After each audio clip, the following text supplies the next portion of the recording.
of the problems with Woolworths going out of business was that with them went this town's only source of pick and mix.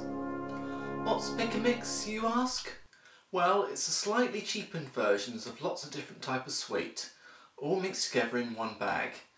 You see, even if you like one type of sweet more than the rest, eating different types one after the other makes things more interesting, as you keep getting a change. The whole thing winds up being quite enjoyable, even if you don't like some of the individual sweets. Which brings me to Vampire Doll, which is probably the pick-and-mix of Manga. Vampire Doll stars Guilt Nazan, a vampire who was sealed away in a cross by an exorcist. Fortunately for Guilt Nazan, 100 years later, one of the exorcist's descendants, named Kajoi, decides to let him out of the seal and builds him a new body. Unfortunately for Guilt Nazan, Kajoi is a sick and twisted sense of humour. The body he makes is that of a young girl, and he then forces Guilt Nazan to be his maid. From there, well, it goes everywhere. There are action stories, comedy stories, feel-good stories, sad stories, romance stories, and probably a few more I've missed listing. The comic's strength is definitely its characters. The author has managed to create some really crazy but likeable characters, each of which are original, different, and crucially, work well in each of the genres that the series turns its hands to. However, the comic's weakness is that its plot progression is messed up.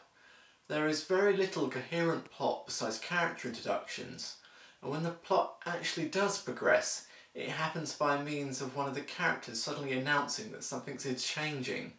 E.g., I've decided that we're moving house. While the random pick and mix of genres can be amusing, Vampire Doll does seem to give the impression that part of the reason for this is that the author is frequently lost for new ideas. They seem to try anything that they can think of, giving the impression that lots of the events were pulled out of thin air rather than planned, with the author writing whatever they could think of at the time. And it doesn't help that the setups for the stories often clash with the situation the characters are currently in, forcing the author to write exceptions to previously established rules that don't make sense from the point of view of the plot. The ending is just as bad. It's pretty much a deus ex machina timed to go off a few pages before the ending of the last book in the series.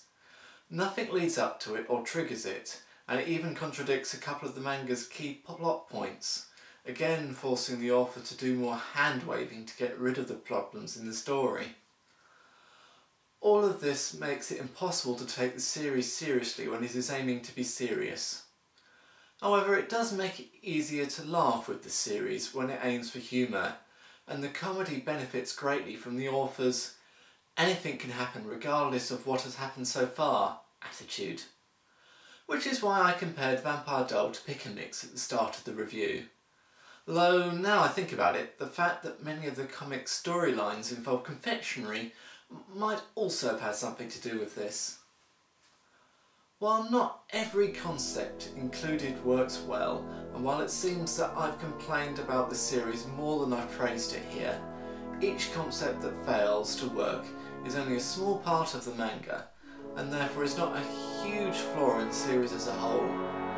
I couldn't say that Vampire Doll is a must-buy, but it might be worth your time checking it out.